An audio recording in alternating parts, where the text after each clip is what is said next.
اس لیے اے نوجوانوں، آج کچھ حاصل کرنا ہے تو کچھ مصیبتیں تو ہیں ہمارے پاس. مثال کے طور پر میں بتاؤں، کچھ بھی کہنے جائیں تو نوجوان کہتے ہیں ہمارے علماء سپورٹ نہیں کرتے، ہمارے علماء سپورٹ نہیں کرتے، ہمارے اندر جوش ہے، جذبہ ہے، علماء چپ بٹا دیتے ہیں، ہم پڑھنا چاہتے ہیں، قاری صاحب ہمارا ساتھ نہیں دیتے، بہت سارے مسائل. لیکن تم کیا یہ عذر بھی قیامت کے دن پیش کر سکتے ہو؟ مجھے بتاؤ، کیا تمہیں اپنے گھر میں تنہا بیٹھ کر کے بھی اپنے نبی سے کثرت سے محبت کرنے کے لیے بھی کوئی روکتا تھا؟ آج کے اس دور میں کوئی روکتا ہے تمہیں؟ قیامت کے دن کیا عذر پیش کرو گے؟ چھوڑو ان کے معاملات. علماء نہیں سپورٹ کرتے، قائدین نہیں آتے، یہ تو عوام کی باتیں تو چھوڑے. سوشل میڈیا پر جو نوجوان علماء کی تحریریں بھرمار پڑی رہتی ہے، وہ پتہ نہیں کس کو کوس رہے ہوتے ہیں. کئی مرتبہ میرے پاس آئی تحریریں، کہا کہ حضرت وہ لوگ خاموش ہیں، یہ لوگ خاموش ہیں، کچھ نہیں بولتے، سب خانقاہیں. میں ان سے یہی کہتا ہوں، ان کی طرف دیکھنے کی ڈیوٹی آپ کو لگائی کس نے؟ وہ خاموش ہیں تو اللہ نے آپ کو موقع دیا، آپ میدان میں آؤ، آپ بڑے بن جاؤ. میدان بڑوں نے آپ کو خالی کر کے دیا، آپ بڑے بن جاؤ. ہم جیسے چھوٹوں کو پوچھتا کون تھا؟ ہماری حیثیت کیا ہے؟ ہم سے ہمارے باپ کے برابر بھی بڑے بڑے علماء ہیں، ابھی بھی موجود ہیں، ان سے بھی بڑے موجود ہیں. میرے عزیزو، ایک درد لے کر کے میدان میں کیا اترا؟ میں نے ایک بار ہی مصطفیٰ کریم صلی اللہ علیہ وسلم کی ناموس کے متعلق اپنے جذبات کا اظہار کیا تھا، اور پھر اس کا اثر دیکھا. 50 لوگوں میں بیٹھ کر کی ہوئی بات تھی، رب ذوالجلال نے پوری دنیا کے چپے چپے میں پہنچایا. آج ہمیں ہر ایک کی نظر کے سامنے بٹھایا، سب کے سامنے. ہماری جو عزتیں ہیں وہ اس لیے نہیں ہے کہ میں بہت بڑا ترم خواہ ہوں، بہت بڑے بادشاہ کا بیٹا ہوں، یا کوئی سیاسی نیتا ہوں. یہ جو کچھ بھی عزتیں ملی ہیں یہ قدم مصطفیٰ کی برکت ہے. جب تک بکے نہ تھے تو کوئی پوچھتا نہ تھا. یا رسول اللہ، تم نے خرید کر ہمیں انمول کر دیا. آج دنیا میں یہ مقام دیکھا ہے، جو ایک بار مصطفیٰ کی عزت کی بات کرتا ہے، مولا دل میں اس کو بٹھا رکھتا ہے. اور پھر سوچو، جو اپنی زندگی حضور کی محبت میں فنا کر دیتا ہے، تب جا کر کے بریلی کا امام احمد رضا بنتا ہے. بے شک.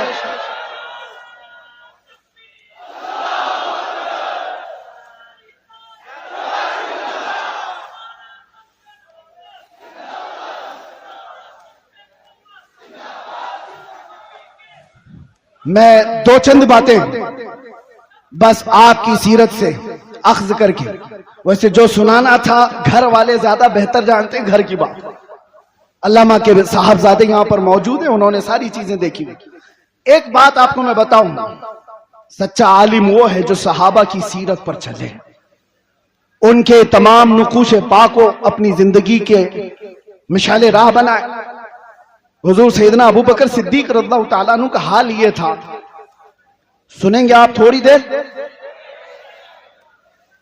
آپ جب خلیفہ بنے، دن رات کام اتنے تھے، اور گھر میں جو تنخواہ آتی تھی بیت المال سے آپ کے گھر میں تنخواہ آ رہی تھی.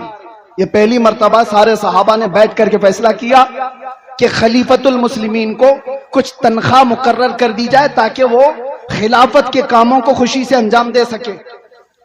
تنخواہ آتی تھی.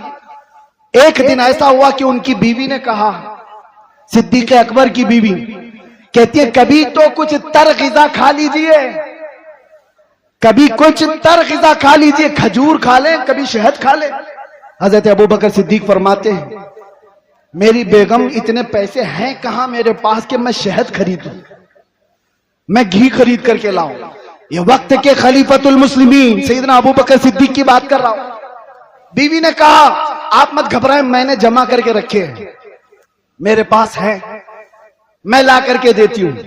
حضرت ابو بکر صدیق نے کہا، لاؤ. آپ کی اہلیہ نے ایک پوٹلی میں کچھ پیسے رکھے ہوئے تھے، لا کر کے دے دیا.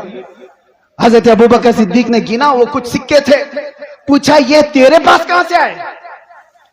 بیوی نے مسکرا کر کہا، وہ چھوڑیے، جو تنخواہ آتی ہے نا آپ کی بیت المال سے، میں گھر کا راشن لا کر کے تھوڑا تھوڑا الگ نکال کر کے رکھ دیا کرتی تھی، تھوڑا تھوڑا جمع کر کے. عورتوں کی عادت ہے بچا کے رکھنے کی. تو حضرت ابو بکر صدیق کی بیوی کہتی ہے میں تھوڑا تھوڑا بچا کر رکھتی تھی، وہ آج اتنی ہو گئی ہے، اس سے آپ جائیے شہد خرید لیجیے، گھی خرید لائیے. حضرت ابو بکر صدیق کہتے ہیں بہت اچھا، لا. لے کر کے جاتے ہیں بیت المال میں، پورا مال جمع کر دیا اور پھر صحابہ کو بلا کر کے کہا آج کے بعد سے میری اتنی تنخواہ کم کر دی جائے، اس لیے کہ یہ مال میرے گھر میں زیادہ آ رہا ہے، اتنا مال میرے گھر میں زیادہ آ رہا ہے. سیدنا ابو بکر صدیق رضی اللہ تعالیٰ عنہ نے جب یہ فرمایا صحابہ عش عش کر رہ گئے، اتنا مال تو کوئی بھی چھپا کے رکھ سکتا تھا. یہ واقعہ بیان کرنے کے بعد اب میں آپ سے کہتا ہوں اس کا عکس میں نے زندگی میں پایا ہے ایک قائد اہل سنت ارشد القادری کی زندگی میں. میرے عزیزوں، ان کے بڑے صاحبزادے یہاں بیٹھے ہوئے غلام ربانی صاحب فرماتے ہیں علامہ کے گھر میں پوتے کی ولادت ہوئی تھی، شاید یہی پوتے ہوں گے، کہاں ہیں؟ پوتے کی ولادت ہوئی تھی اور ان کی والدہ چھٹی منانا چاہ رہی تھی. چھٹی ہوتی ہے، مدرسے سے متصل مکان ہے، تو چھٹی جب ہو رہی ہے عورتیں کچھ کھانا پکانا کر رہی ہوں، تو دیگ کی ضرورت تھی پانی جمع کرنے کے لیے. تو ان کی والدہ محترمہ علامہ کی اہلیہ مدرسے کے مطبخ سے وہ دیگ منگوائی سیکریٹری سے یا کسی سے بول کر کہ آج ہمارے گھر میں کچھ فنکشن ہے، اس میں پانی جمع کرنا ہے، یا جو بھی منگوا کر کے اپنے گھر میں رکھا اور پانی بھرا. پانی آتا بھی نہیں تھا جیسے وہ بتاتے ہیں. اچانک دوپہر کو یا جس وقت آمد ہوئی علامہ ارشد القادری کی گھر میں، انہوں نے دیکھا پہلی نظر میں، اپنی اہلیہ سے پوچھا یہ کہاں سے آیا پانی، اور یہ دیگ تو مدرسے کی لگتی ہے. اہلیہ نے کہا ہاں گھر میں آج چھٹی ہے، پوتے کی ولادت ہوئی، میں نے منگوا لیا. آپ نے ٹھوکر سے پورا پانی ادھر گرا دیا اور کہا فوراً کے فوراً لے جا کر کے مدرسے میں جمع کرو، اور جتنی دیر اس کا استعمال کیے اتنی دیر کی رسید کاٹ کر کے مدرسے میں جمع کرو، اور کوئی چھٹی پٹی نہیں ہوگی گھر کے اندر. اگر قوم کی امانت کا 1 روپیہ بھی میرے گھر میں استعمال ہوگا، میرے گھر میں استعمال ہوگا تو وہ میرے لیے حرام ہے، حرام. یہ صدیق اکبر کی ذات سے لیا ہوا پہلو تھا، صدیق اکبر کی ذات سے لیا ہوا پہلو تھا. میرے عزیزوں، آج حالات تو بہت الگ ہے. اب کیا بتائیں، ہم اس میدان کے آدمی ہیں، یہ اسٹیجوں کی، اور یہ اسٹیج اور یہ پروگرام کتنے کمرشل ہو گئے ہمیں پتا ہے. دل نہیں کرتا، ابھی لوگ اس پر دھندا کرنے لگے ہوئے ہیں. بزنس ہوتے ہیں، ٹھیکیداریاں ہوتی ہیں، علماء کی قیمتیں طے ہوتی ہیں، شورا کی قیمتیں طے ہوتی ہیں. 1 گھنٹہ بیان کرنے کا وہ اتنا لے گا، 1 نعت پڑھنے کا وہ اتنا لے گا، سارا کمرشل ہو گیا. اور وہ ایک ارشد القادری ہے، ایک ارشد القادری. کئی دن ان کے گھر میں فاقے چلتے رہے. خودداری ایسی تھی کہ کبھی گھر کی بات باہر نہیں بتائی، باہر نہیں بتائی. خودداری ایسی تھی. اور آپ بتاؤ مولانا لوگوں کوئی بھی ہو، انگلینڈ جانا، امریکہ جانا، ان کے سب کے خواب ہوتے ہیں. کون نہیں جانا چاہتا؟ امریکہ چلے جائیں، انگلینڈ چلے جائیں، یورپ چلے جائیں. اور علامہ کو اس زمانے میں انگلینڈ، امریکہ، ساری دنیا پر جانے کے بہت موقع فراہم ہوئے، 1 بار نہیں کئی بار. اور اس وقت مجھے بتاؤ انگلینڈ میں، امریکہ میں یا یورپ میں کوئی ایک بندہ ایسا ملے جو یہ کہے ہم نے ارشد القادری کی جیب بھر دی تھی؟ نہیں. جو انہوں نے وہاں سے لیا وہیں کی زمین پر کوئی ادارہ بنایا اور واپس چلے آئے. یہ قیادت تھی. لندن کی سرزمین پر انہوں نے پہلا جب ادارہ بنایا تھا، مفکر اسلام علامہ قمر الزمان خان اعظمی رحمۃ اللہ دامت ظلہ العالی حفظہ اللہ ورعاہ ابھی بھی موجود ہیں. علامہ ارشد القادری کی زیر نگرانی کتنے سال انہوں نے خدمات کی. وہ خود بیان فرماتے ہیں کہ وہاں پر مسجد کی ضرورت تھی، ایک چرچ بک رہا تھا، تو چرچ کے منتظمین ان کے پاس چلے گئے علامہ کہ ہمیں بیچ دیجیے. کوئی ہمت کرتا ہے، اور وہاں کے حالات الگ ہیں. چرچ والوں سے اس وقت کے 50,000 پاؤنڈ میں وہ خرید و فروخت ہونی طے پائی. آپ نے بڑی مصلحت کے ساتھ اس سے بات چیت کر کے 40,000 پہ راضی کیا. چرچ خریدنے کی بات کی کہ مسجد بنے گی یہ. اور اس وقت جانتے ہو سب سے حیرت کی بات میں یہ کہہ رہا ہوں، علماء حوصلہ رکھو، حوصلہ. علامہ ان کے آس پاس وہ نئی جگہ ہے، ان کے لیے نیا علاقہ ہے، لوگوں کو منتخب کیا اور کہا یہ خریدنا ہے. اور جو ٹوکن دینا ہوتا ہے شروع میں، آپ کیا کہتے ہیں اس کو، ایڈوانس دینے کے لیے اس وقت علامہ صاحب کے پاس جو پیسے تھے وہ صرف 500 پاؤنڈ تھے، اور 40,000 پاؤنڈ کی خریداری کر کے آئے. کس کے بھروسے؟ اس ارشد القادری کا توکل بھی ویسا ہی تھا جیسا غریب نواز ہندوستان آتے وقت توکل لے کر کے آئے. قدم رکھنا ہمارا کام ہے، میدان بنانا میرے مولا کی شان ہے. قدم رکھا، اور ایک نہیں، دو نہیں، 10 مساجد اور ادارے انگلینڈ کی سرزمین پر قائم ہے.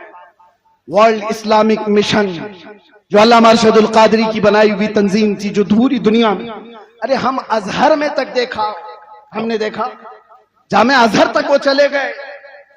صدام یونیورسٹی جب بن رہی تھی اس میں بھی آپ کا بڑا کردار ہے. بغداد گئے، تہران گئے، کتنے ممالک کے سفر کیے.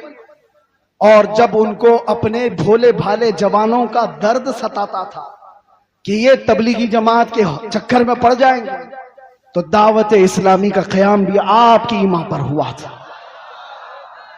علامہ ارشد القادری رحمۃ اللہ تعالی علیہ کا.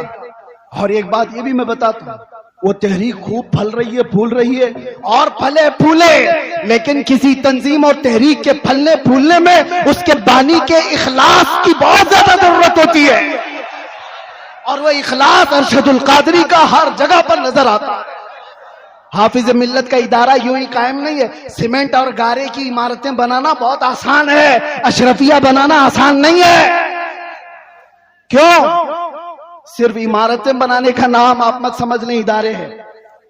اس کی ایک مثال میں آپ کو بتاؤں، کعبہ کتنا ہے، کتنے بائی کتنا ہے، آپ جا کے ناپ کے دیکھ لو.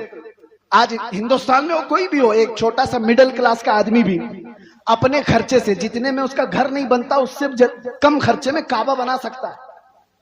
4 کونے بنانے ہیں، نہ کوئی ڈیزائن کرنا ہے، نہ کھڑکیاں، نہ اندر ڈیکوریشن، بن تو جائے گا. اتنے صدیوں سے کوئی کعبہ کیوں نہیں بناتا؟ کیوں نہیں بناتا؟ آپ سمجھو کعبہ صرف یہ 4 دیواری اور 4 کونے کا نام نہیں ہے. تم بنا تو لوگے، کروڑوں دلوں کو کھینچنے کی کشش کہاں سے لاؤ؟ یہ کہاں سے آتی ہے؟ یہ عمارتوں کے بنانے میں نہیں آتی، وہ مخلصین کی برکت ہوا کرتی ہے. جامعہ اشرفیہ مبارک پور آج بھی پھل پھول رہا ہے، اور 1 2 نہیں، ہزاروں علماء وہاں سے نکلے. اس کی ہر اینٹ میں پسینہ نہیں، حافظ ملت کا خلوص لگا ہوا ہے. اسی طرح جن تحریکوں پر علامہ ارشد القادری رحمۃ اللہ تعالی علیہ کی دعائیں رہی، وہ پھل رہی ہے، پھول رہی ہے. اخلاص جس کے اندر لگا رہے گا اس میں برکت بھی زیادہ رہے گی، تادیر و قائم رہے گا. یہ چند باتیں تھیں. اب ایک اور بات علماء کے سلسلے میں.